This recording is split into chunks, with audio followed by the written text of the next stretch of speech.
price floors, and surpluses. Just as a price set below the level that would prevail by supply and demand in a free market tends to cause more to be demanded and less to be supplied, creating a shortage at the imposed price, so a price set above the free market level tends to cause more to be supplied than demanded, creating a surplus. Among the tragedies of the Great Depression of the 1930s was the fact that many American farmers simply could not make enough money from the sale of their crops to pay their bills. The prices of farm products fell much more drastically than the prices of the things that farmers bought. Farm income fell from just over $6 billion in 1929 to $2 billion in 1932. As many farmers lost their farms because they could no longer pay the mortgages, and as other farm families suffered privations as they struggled to hang on to their farms and their traditional way of life, the federal government sought to restore what was called parity between agriculture and other sectors of the economy by intervening to keep farm prices from falling so sharply. This intervention took various forms. One approach was to reduce by law the amount of various crops that could be grown and sold, so as to prevent the supply from driving the price below the level that government officials had decided upon. Thus, supplies of peanuts and cotton were restricted by law. Supplies of citrus fruit, nut, and various other farm products were regulated by local cartels of farmers, backed up by the authority of the Secretary of Agriculture to issue marketing orders and prosecute those who violated these orders by producing and selling more than they were authorized to produce and sell. Such arrangements continued for decades after the poverty of the Great Depression was replaced by the prosperity of the economic boom following World War II, and many of these restrictions continue to this day. These indirect methods of keeping prices artificially high were only part of the story. The key factor in keeping farm prices artificially higher than they would have been under free market supply and demand was the government's willingness to buy up the surpluses created by its control of prices. This they did for such farm products as corn, rice, tobacco, and wheat, among others, and many of these programs continue on to the present as well.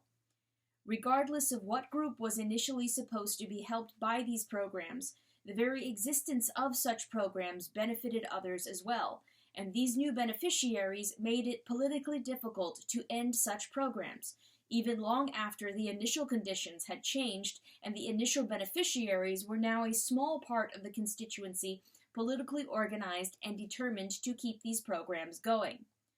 Footnote: this is not an uncommon pattern in the evolution of other kinds of government programs.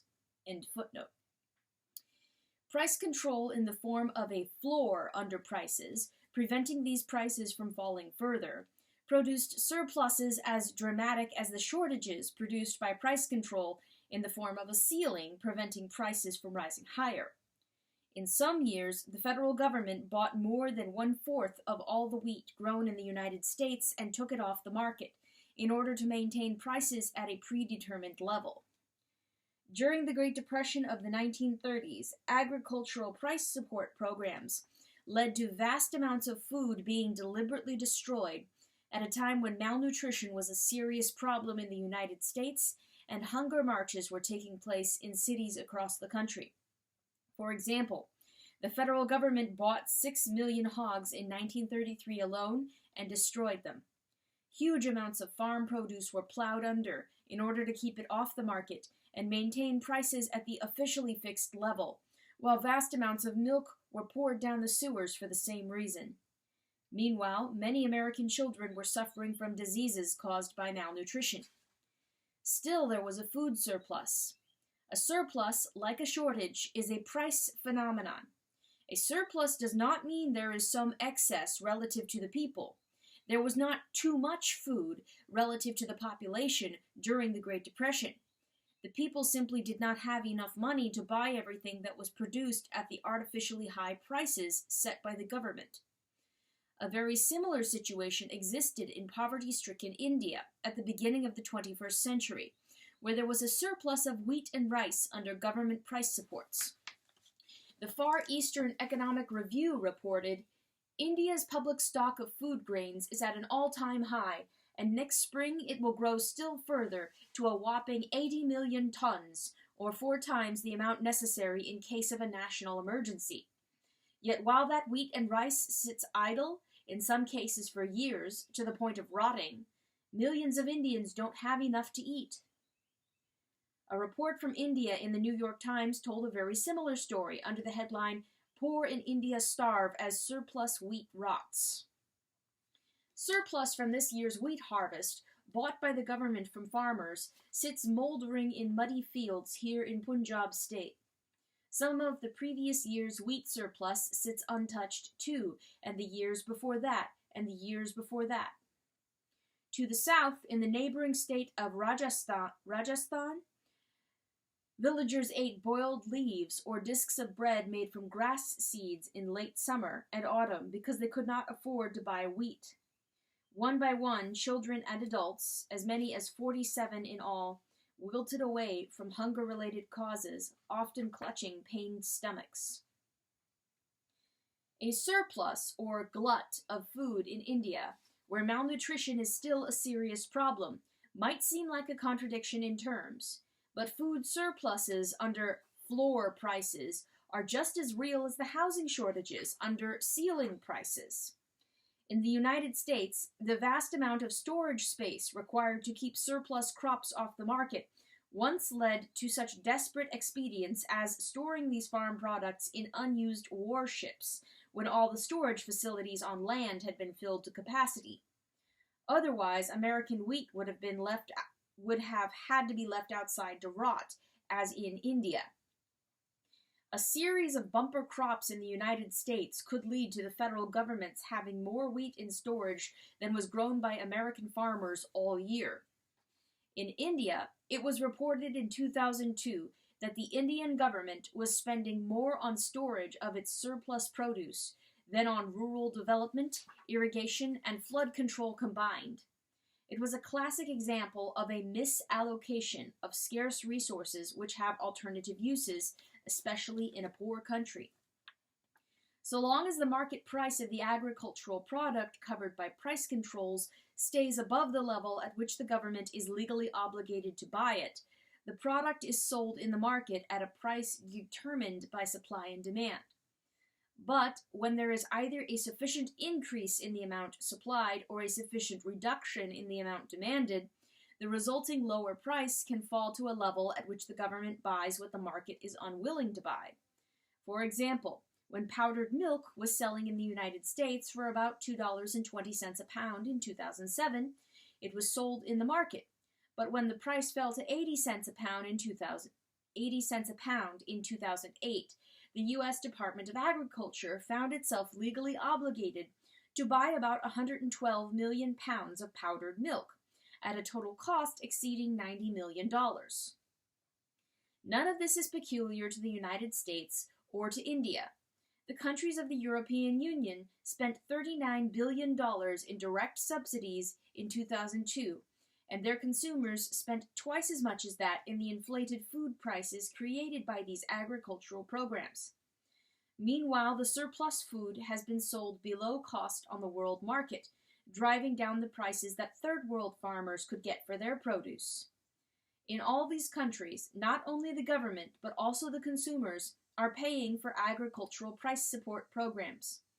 The government, directly in payments to farmers and storage companies, and the consumer in inflated food prices.